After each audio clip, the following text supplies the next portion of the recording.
হচ্ছে কথা, আজকে আলোচনা বাইরের জিনিস টানবেন না। এক, দুই হচ্ছে টাইমকে মেনটেন করুন please.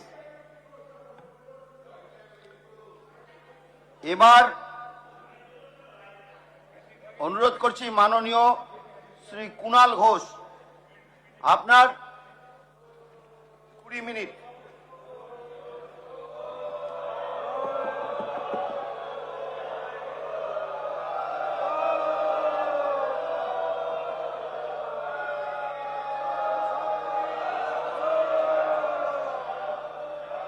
Please please please please please.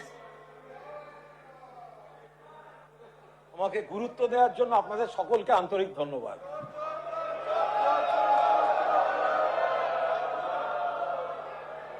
বাবু, বিষয়ের বাইরে যাবেন না, যে আলোচনা হচ্ছে সেটা থাকুন।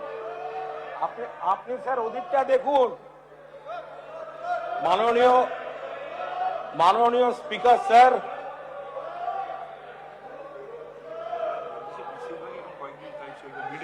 আমি মাননীয় স্পিকার স্যার একটু এদিকে। আমি অন্য বিষয়ে তুলতে চাই না, কিন্তু ওনারা যে আমায় গুরুত্ব দিচ্ছেন, আমাকে তো তাহলে নারদার ভিডিও ফুটেজের নামের তালিকাটা বলতে হয়। তাহলে বলবেন তো আপনাদের পার্টি অফিস থেকে দেখিয়েছিল, বলবেন তো?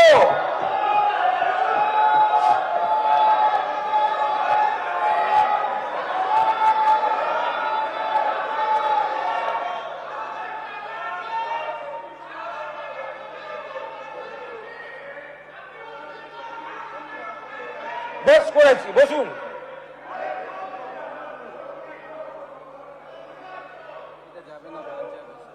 নারদার বিষয়ে উনি উল্লেখ করেছেন, এটা বাইরে চলে যাবে, এটা যুক্ত হবে না। আমি কোনো নাম উল্লেখ করিনি স্যার, আমি কোনো নাম উল্লেখ করিনি।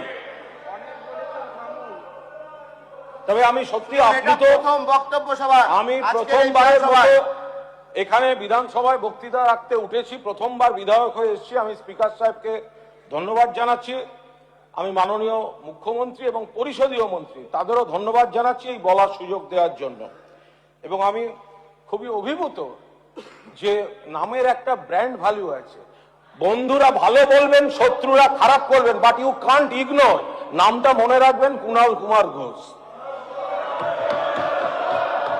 রাজ্যপালের ভাষণ, আরে ওয়াশিং মেশিনে কে কে গেল নামগুলো ভাবুন। পুরনোরা অকারণে কেন পাপ ঘায়ে নিচ্ছেন? শুনুন, মাননীয় সদস্য কুণাল ঘোষ ওয়াশিং মেশিনের শব্দ উচ্চারণ করেছেন, এটা কার্যবিবরণীতে যাবে না। প্লিজ এরকম শব্দ ব্যবহার করবেন না।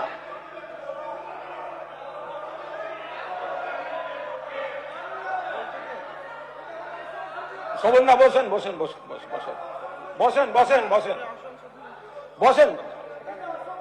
না, অসংসদীয় কথা নয় তো স্যার। আপনাকে একটাই কথা বলছি, এটা রাজ্যপালের ভাষণের বিষয় না। আমরা আলোচনা করছি রাজ্যপালের ভাষণ নিয়ে। তো যাই হোক, নজর দেবেন। মহামান্য রাজ্যপালের যে ভাষণ, তাতে একটা স্পষ্ট কথা বলি, একটি নতুন সরকার তারা ক্ষমতায় এসেছেন এবং সবেমাত্র ক্ষমতায় এসেছেন। আমি এবং আমরা বিরোধিতা করার জন্য কোনো বিরোধিতা করব না। এতদিন বাদে একটি সরকার এসছেন, তাদের অধিকার রয়েছে কিছুদিন সময় পাওয়ার। আমরা নিশ্চয়ই মানুষের ভোটে জিতে এসেছি। গঠনমূলক বিরোধিতা 100 বার করব, আপনাদের সঙ্গে ঝগড়া হবে, সব হবে, কিন্তু সরকার কিছু করতে গেলেই সেটা খারাপ। বিরোধিতার জন্য বিরোধিতা করা, সেই বিরোধিতা কিন্তু আমরা করব না। দুই, না স্বাভাবিক, আমরা ভোটের আগে আমরা লড়াই করেছি, এবার ভোটে আপনারা জিতেছেন, ভোট নিয়ে আমাদের কিছু অভিযোগ আছে, কিন্তু আপনারা জিতেছেন, আমাদেরও কিছু ভুল ভ্রান্তি ছিল।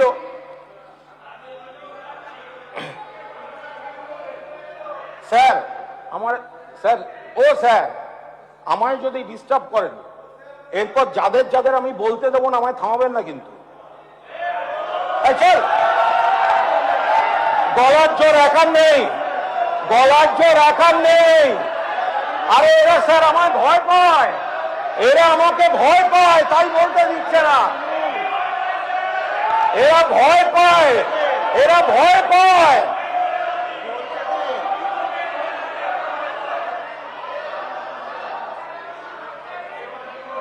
আসলে আসলে আসলে স্পিকার স্যার ব্যবস্থা করে রেখেছেন যে আসল বিরোধী বেঞ্চ থেকে কথা হলে কথা হবে না, আর ওনার অনৈতিকভাবে মেরুদণ্ডহীন বিরোধী দলনেতাকে বলতে দিলে তখন সেটা বলতে দেওয়া হবে, এইটা উনি ব্যবস্থা করে রেখেছেন।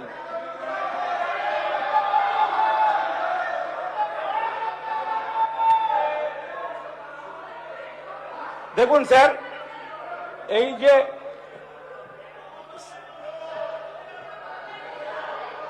স্যার, ও স্যার, এটা হচ্ছে রাজ্যপালের যে ভাষণ, রাজ্যপালের যে ভাষণ তাতে কয়েকটি বিষয় রয়েছে স্যার। ও অশোক দিন্দা, অশোক দিন্দা, আপনি তো মেসের দিন মাঠে ছিলেন ফ্যামিলিকে নিয়ে, তা একটু থাকুন না, একটু চুপ থাকুন না। আরে আপনার বাড়ি তাহলে সিআইডি যাচ্ছে না কেন? সিআইডি যাচ্ছেন না কেন আপনার বাড়িতে? স্যার, ছবিটা কাটছিল।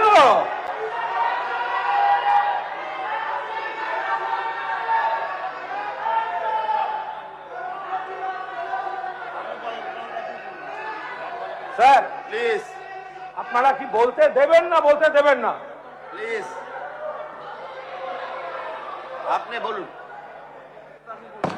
আপনি বলুন। দেখুন,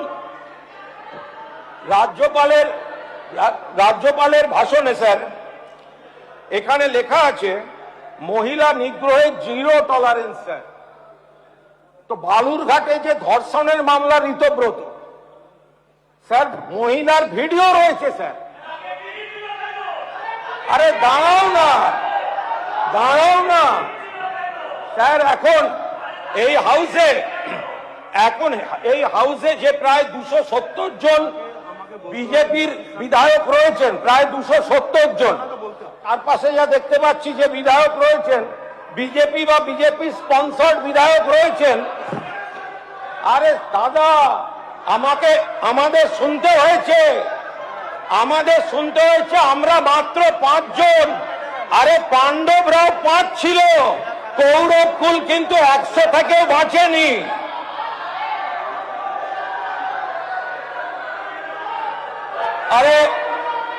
আরে কৌস্তব,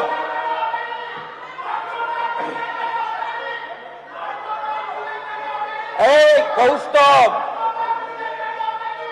তোমরা আমায় ভয় পাও আমি জানি। আরে বলতে দেবে না স্যার, এটা কি হবে না?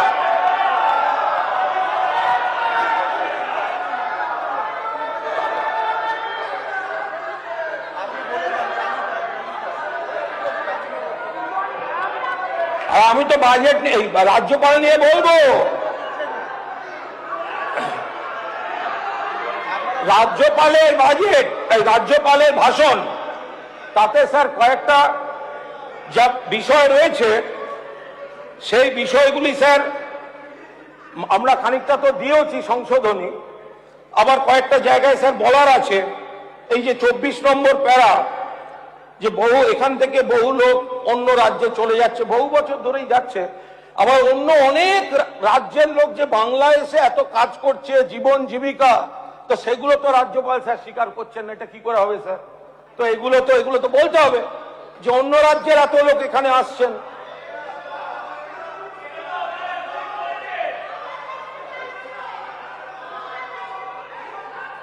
বাংলাদেশ থেকে আসছেন বলে যে প্যারাটা রয়েছে দিদি ভাই, তো সেখানে ত্রিপুরা থেকে ধরা পড়ছে কেন? বিএসএফটা তো অমিত শাহের, বিএসএফটা তো কেন্দ্রীয় সরকারের, ত্রিপুরা থেকে ধরা পড়ছে কেন স্যার? এক সেকেন্ড ত্রিপুরা থেকে ধরা পড়ছে কেন স্যার? বিএসএফ কেন্দ্রীয় সরকারের, এই কথাগুলো বলবেন না। ত্রিপুরা থেকে ধরা পড়ছে কেন স্যার? একদম চুপ করে থাকুন, দাজওয়ারি দেখাবেন না, দাজওয়ারি দেখাবেন না, রাজবাড়ি দেখাবেন না।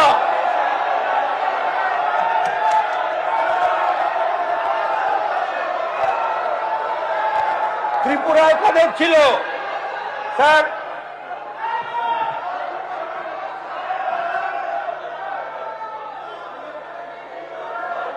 আপনার কাছ থেকে শিখবো না, বসে আছেন, বসে থাকুন।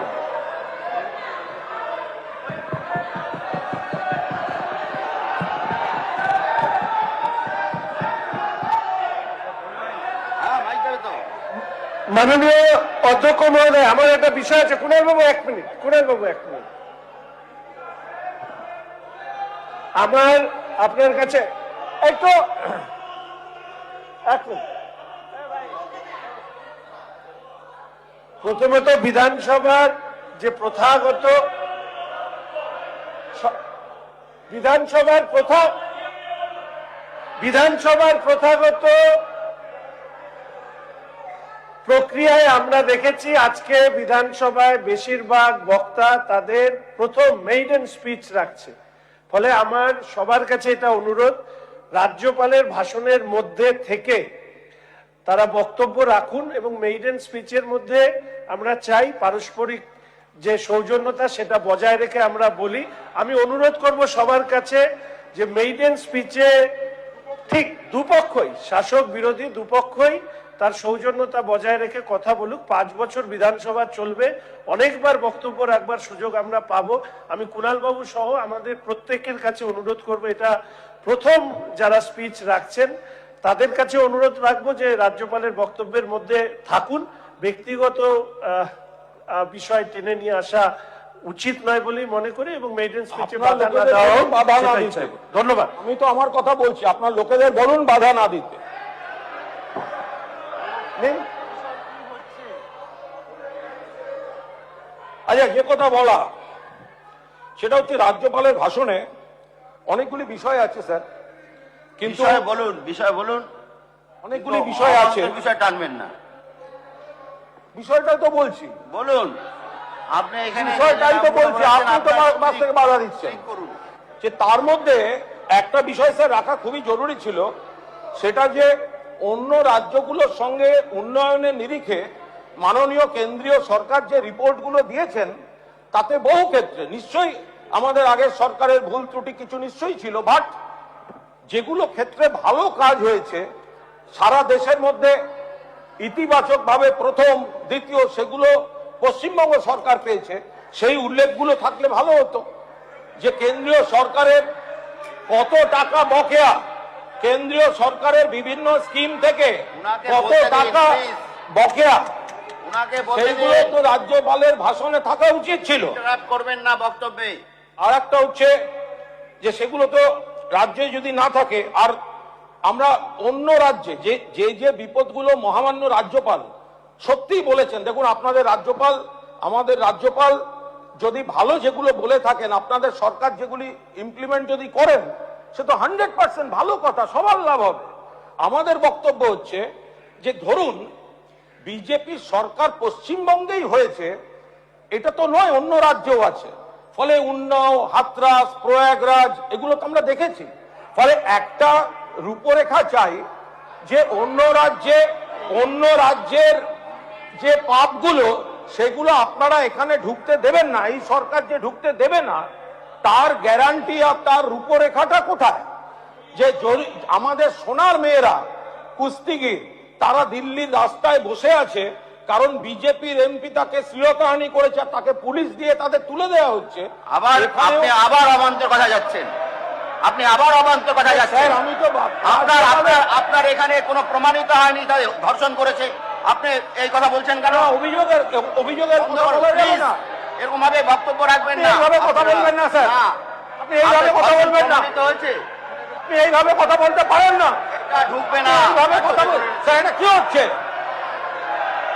স্যার? আপনিও ফার্স্ট টাইমার, আপনি এইভাবে কথা বলবেন না। আপনি জানেন না।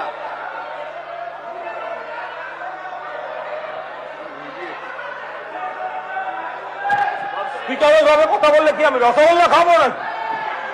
বলেন।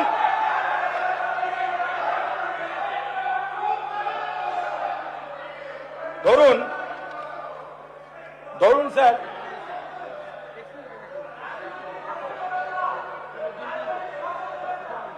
রাজনৈতিক ভাষণ দিচ্ছি না, এখানে ধর্ষণের শব্দ আসে। রাজনৈতিক ভাষণ দিচ্ছি না। আর একটা কথা হচ্ছে একটু আগে আপনাদেরই বক্তা কোন তৃণমূল বলে একটা আইডেন্টিটি নিয়ে প্রশ্ন তুলেছেন, সেটা কিন্তু রাজনীতি ছিল না। তখন কিন্তু কেউ বলেননি রাজনৈতিক ভাষণ দেবেন না। তখন কিন্তু একজন বলেছেন আপনি বাড়ি গিয়ে গজগজ করুন। এবার তখন কিন্তু ছিল না। আমি আপনাদের পরিষ্কার বলে দিই যে হ্যাঁ, আপনারা যে স্বচ্ছতার কথা বলেছেন, আপনারা যে দুর্নীতি, অন্যান্য নারী নির্যাতন নিয়ে যে রাজ্যপালের ভাষণে কথা বলেছেন, আমরা আশা করব যে যারা আপনি যখন কোয়েশ্চেন করবেন, আপনার কোর্টে আসুন, এত ইচ্ছা থাকলে কোর্টে আসুন, ডেটে আসুন। আরে কোর্টে আসুন না, কে বারণ করেছে? প্লিজ, আরে আসুন না, এত আগ্রহ থাকলে কোর্টে আসুন।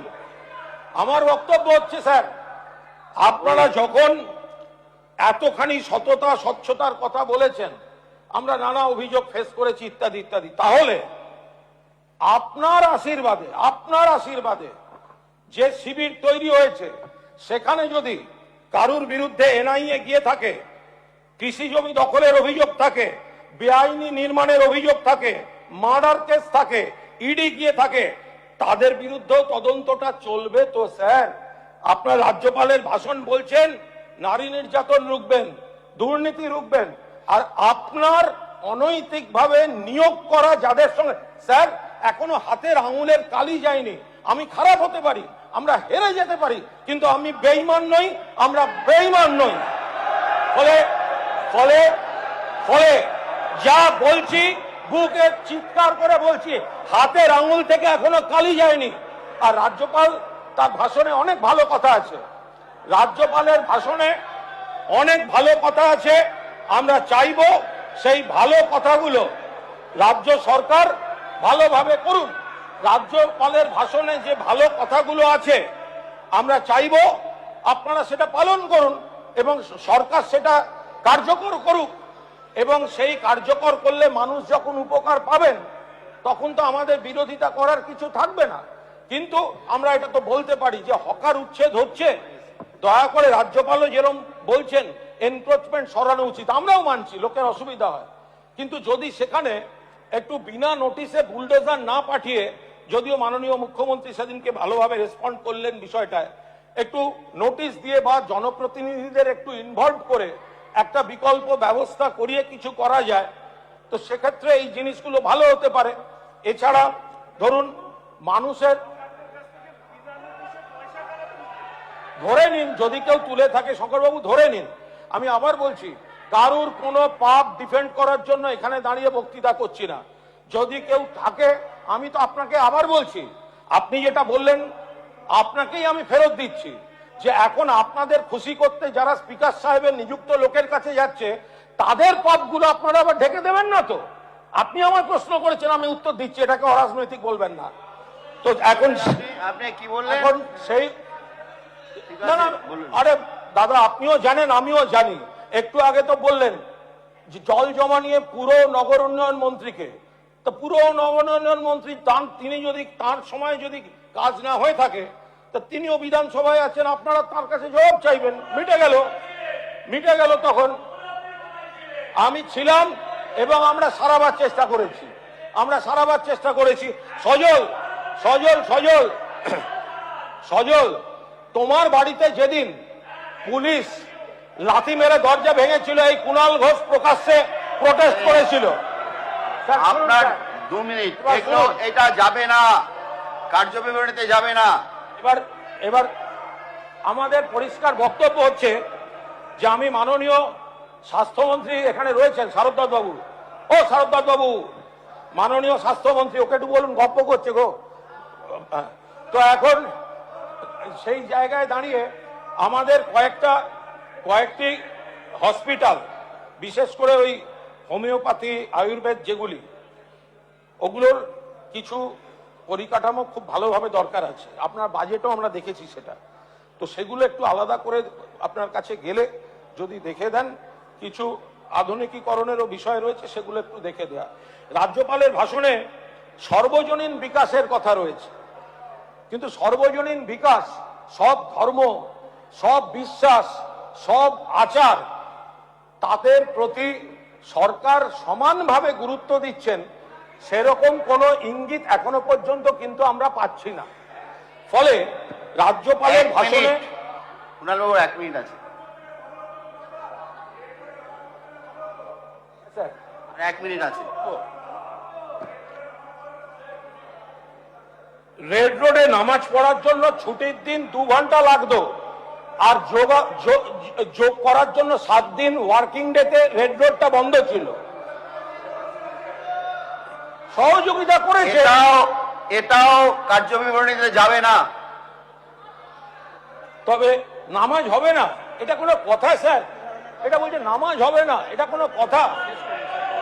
এটা কোনো এই মুহূর্তে বলেছেন, এই মুহূর্তে বলেছেন, আমাদের মন্ত্রী বলেছেন, এটা কোনো কথা হচ্ছে? আপনি প্লিজ, এটা কোনো কথা হচ্ছে? বন্ধ করুন স্যার। শেষ হয়েছে স্যার শেষ হয়েছে। আমরা আপনি এবার বন্ধ করুন, সবাইকে দিতে হবে, প্লিজ বন্ধ করুন। একটা তাহলে আপনি অনেক বলেছেন, তাহলে একটা হাইয়েস্ট টাইম। তাহলে স্যার, তাহলে এই রাজ্যপালের ভাষণ একদিকে সন্ত্রাস চলবে, একদিকে হামলা চলবে, একদিকে বিধানসভার মধ্যে কথা বলতে দেওয়া হবে না, একদিকে আপনি একজন ধর্ষণের অভিযুক্তকে বিরোধী দলনেতা করবেন, আর আমরা বলার সময় আপনাদের লোকেরা বাধা দেবে। এটা কি করে চলবে? আপনাকে কি করে চলবে? সময় দেওয়া হয়েছে। আপনি অনৈতিকভাবে করেছেন, আপনি অনৈতিকভাবে করেছেন। এই বসো, তোমায় বলিনি, তুমি বসো। অপ্রয়োজনীয় অংশ, কুণাল বাবুর যে অপ্রয়োজনীয় অংশ ছিল সব সংশোধনের থেকে বাদ যাবে। প্লিজ এবার বসুন, আপনার টাইম পার হয়ে গেছে। আপনাকে অর্ধেক বলতেই দেয়নি, অনেক সময় পেয়েছেন, আপনাকে বলতেই দেয় না। আর না, আপনি 5 বছর বলবেন। আপনার বক্তব্য আমরা 5 বছর শুনবো। কনক্লুডটা করতে দিন। এখন এখানে যে এখনো যে 5 বছর শুনবো। উন্নয়নমূলক বক্তব্যগুলো রাজ্যপালের ভাষণে আছে, সেগুলোকে পূর্ণ সমর্থন করে এবং আমরা যে সংশোধনী প্রস্তাবগুলো দিয়েছি সেগুলোকে গৃহীত করার অনুরোধ জানিয়ে, এবং আপনারা আগামী দিনেও বিধানসভার ভেতরে এবং বাইরে আমাকে সমানভাবে ভয় পেয়ে গুরুত্ব দিয়ে চলুন, এই অনুরোধ করে আমার বক্তব্য শেষ করছি।